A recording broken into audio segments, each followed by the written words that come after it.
Inductive റിയാക്റ്റൻസിനെ കുറിച്ച് നമ്മൾ already പറഞ്ഞതാണ്. ആ ഒരു ഡെറിവേഷൻ്റെ ഇടയിൽ നമ്മൾ കണ്ടെത്തിയ ഒരു ഇക്വേഷനാണ് I0 is equal to E0 divided by L omega.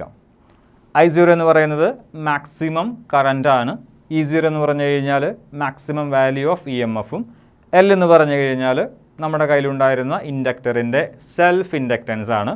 Omega എന്ന് പറഞ്ഞു കഴിഞ്ഞാൽ രണ്ട് രീതിയിൽ നമുക്ക് അതിനെ ഇൻ്റർപ്രറ്റ് ചെയ്യാം.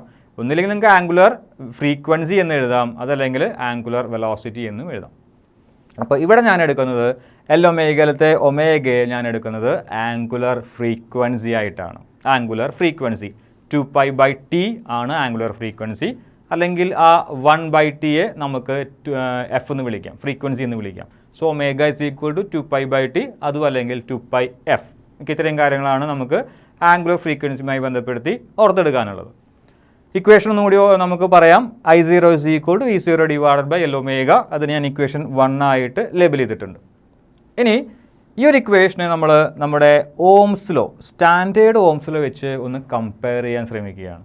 എന്തായിരുന്നു Ohm's law? V is equal to IR, അല്ലെങ്കിൽ E is equal to IR, അതും അല്ലെങ്കിൽ I is equal to E divided by R.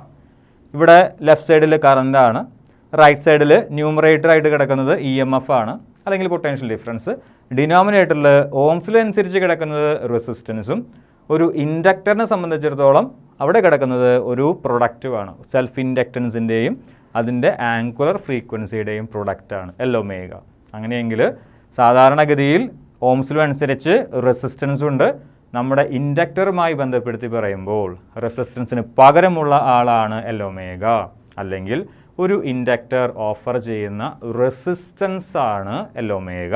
അതിനെ വിളിക്കുന്ന പേരാണ് inductive reactance. L omega is the resistance offered by an inductor and it is called as inductive reactance. Inductive reactance. XL എന്ന് പറയുന്ന ഒരു word വെച്ചിട്ടാണ്, ഒരു സിമ്പിൾ വെച്ചിട്ടാണ് നമ്മളതിനെ പറയുന്നത്. XL is equal to L omega. ഇനി XL is equal to, നേരത്തെ ഞാൻ പറഞ്ഞു ഒമേഗ എന്ന് പറയുന്നത് ഈ ഒരു കേസിൽ നമ്മൾ ആംഗുലർ ഫ്രീക്വൻസി ആയിട്ടാണ് കൺസിഡർ ചെയ്യുന്നത്. ആംഗുലർ ഫ്രീക്വൻസി നമുക്ക് എന്ത് എഴുതാം? L ഇൻറ്റു ആംഗുലർ ഫ്രീക്വൻസിയെ 2π ഡിവൈഡഡ് ബൈ T എന്ന് എഴുതാം. ഇനി ഇവിടെ ഒരു 1 ഡിവൈഡഡ് ബൈ T കിടക്കുന്നുണ്ട്, അതിന് വേണമെങ്കിൽ ഫ്രീക്വൻസി എന്ന് എഴുതാം. So XL inductive reactance is equal to, that is XL is equal to L into 2π/T or L into 2πf. അപ്പോൾ ഇതിൽ നിന്ന് നിങ്ങൾക്ക് മനസ്സിലാകുന്ന ഒരു കാര്യം, ഈ ഇൻഡക്റ്റീവ് റിയാക്റ്റൻസ് എന്ന് പറയുന്നത് രണ്ടാളുകളെയാണ് ബന്ധപ്പെട്ടിരിക്കുന്നത്, രണ്ടാളുകളുമായിട്ടാണ് ബന്ധപ്പെട്ടിരിക്കുന്നത്. ഒന്ന് ആ തന്നിരിക്കുന്ന ആ ഒരു ഇൻഡക്ടറിൻ്റെ സെൽഫ് ഇൻഡക്റ്റൻസും, അതുപോലെ അതിൻ്റെ ഉള്ളിൽ കൂടി പോകുന്ന AC ഓൾട്ടർനേറ്റിംഗ് കറണ്ടിൻ്റെ ഫ്രീക്വൻസിയും. That is inductive reactance is directly proportional to frequency. ആരുടെ ഫ്രീക്വൻസിയാണ്? ആ ഇൻഡക്ടറിൽ കൂടി കടന്നു പോകുന്ന ഓൾട്ടർനേറ്റിംഗ് കറണ്ടിൻ്റെ frequency. Okay, so inductive reactance is equal to L into 2πf.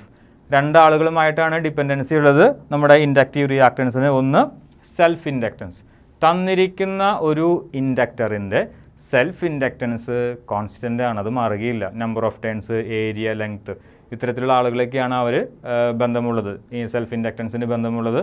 ഈ പറഞ്ഞ കാര്യങ്ങളൊക്കെ മാറാത്തിടത്തോളം കാലം സെൽഫ് ഇൻഡക്റ്റൻസ് മാറുകയില്ല. പക്ഷേ ഈ XL എന്ന് പറയുന്നത് ഒരാളുമായിട്ടും കൂടി അവിടെ ബന്ധമുണ്ട്, അതാണ് ഫ്രീക്വൻസി. ആരുടെ ഫ്രീക്വൻസിയാണ്? ഇൻഡക്ടറിൽ കൂടി കടന്നു പോകുന്ന ഓൾട്ടർനേറ്റിംഗ് കറണ്ടിൻ്റെ ഫ്രീക്വൻസിയാണ്. ഫ്രീക്വൻസി കൂടുന്തോറും ഇൻഡക്റ്റീവ് റിയാക്റ്റൻസ് കൂടും. രണ്ടും ന്യൂമറേറ്ററിലാണ് വരുന്നത്. So inductive reactance XL is directly proportional to frequency. ഇനി ഒരു ഡയറക്റ്റ് കറണ്ടിൻ്റെ ഫ്രീക്വൻസി 0 ആണ്. അങ്ങനെയെങ്കിൽ ഒരു ഇൻഡക്ടറിൽ കൂടി നമ്മളൊരു ഡയറക്റ്റ് കറണ്ട് കടത്തിവിടാൻ ശ്രമിച്ചു കഴിഞ്ഞാൽ ആ ഇൻഡക്ടർ ഓഫർ ചെയ്യുന്ന റെസിസ്റ്റൻസ് എത്രയായിരിക്കും? അതായത് ഇൻഡക്റ്റീവ് റിയാക്റ്റൻസ് എത്രയായിരിക്കും?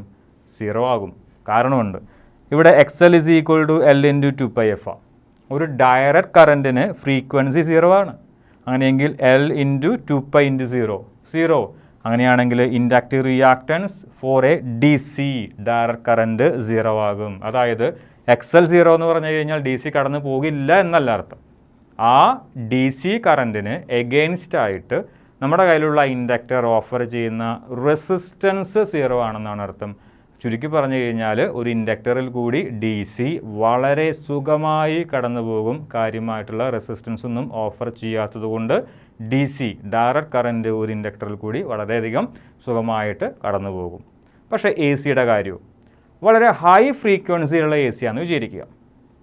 ഫ്രീക്വൻസി കുറയും തോറും നോക്കുക, ഫ്രീക്വൻസി കുറയും തോറും റെസിസ്റ്റൻസ് അതല്ലെങ്കിൽ ഇൻഡക്റ്റീവ് റിയാക്റ്റൻസ് കുറഞ്ഞു വരും. വളരെ ഫ്രീക്വൻസി കൂടിയ എ സി ആണെങ്കിൽ ഇവിടെയുള്ള ഫ്രീക്വൻസി എഫ് കൂടുതലായിരിക്കും, അതിനനുസരിച്ച് ഇൻഡക്റ്റീവ് റിയാക്റ്റൻസും കൂടും. അങ്ങനെയെങ്കിൽ നമ്മുടെ കയ്യിലുള്ള ആ ഒരു ഇൻഡക്ടറിൽ കൂടി വളരെയധികം ഫ്രീക്വൻസി ഉള്ള ഒരു എ സിയെ ആണ് നമ്മൾ കടത്തിവിടാൻ ശ്രമിക്കുന്നതെങ്കിൽ ഫ്രീക്വൻസി കൂടുതലായതുകൊണ്ട് റെസിസ്റ്റൻസ് കൂടുതലായിരിക്കും. വളരെ വലിയ ഫ്രീക്വൻസിയുള്ള എ സിയെ നമ്മുടെ ഇൻഡക്ടർ ബ്ലോക്ക് ചെയ്യും, കടത്തി വിടില്ല. കാരണം വളരെയധികം വലിയ റെസിസ്റ്റൻസ് ആയിരിക്കും ഫ്രീക്വൻസി കൂടിക്കഴിഞ്ഞാൽ ആ ഇൻഡക്ടർ ഓഫർ ചെയ്യുക. നോക്കുക, inductor blocks A C of very high frequency. Inductive reactance എന്ന് പറഞ്ഞു കഴിഞ്ഞാൽ ഇൻഡക്ടർ ഓഫർ ചെയ്യുന്ന റെസിസ്റ്റൻസ് ആണ്. അതിൻ്റെ റെപ്രസെൻറ്റേഷൻ എക്സൽ ആണ്. അതിൻ്റെ equation X L is equal to L omega ആണ്.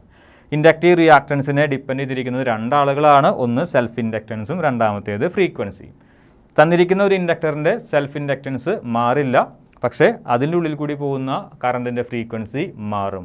അതുകൊണ്ട് നമ്മൾ X L is proportional to frequency എന്ന് എഴുതുന്നു. ഒരു ഡയറക്റ്റ് കറണ്ടിന് ഫ്രീക്വൻസി 0 ആയിരിക്കും. അതുകൊണ്ട് തന്നെ ഇൻഡക്റ്റീവ് റിയാക്റ്റൻസും 0 ആയിരിക്കും. സുഖമായിട്ട് ആ ഒരു ഇൻഡക്ടറിൻ്റെ ഉള്ളിൽ കൂടി ഡി സി പാസ് ചെയ്യും. പക്ഷേ വളരെ വലിയ ഫ്രീക്വൻസിയുള്ള ഓൾട്ടർനേറ്റിംഗ് കറണ്ട്, ഫ്രീക്വൻസി കൂടുതലാണ്, ഇൻഡക്റ്റീവ് റിയാക്റ്റൻസ് കൂടുതലാണ്, ഇൻഡക്ടർ അത്തരത്തിലുള്ള ഓൾട്ടർനേറ്റിംഗ് കറണ്ടുകളെ ബ്ലോക്കും ചെയ്യും.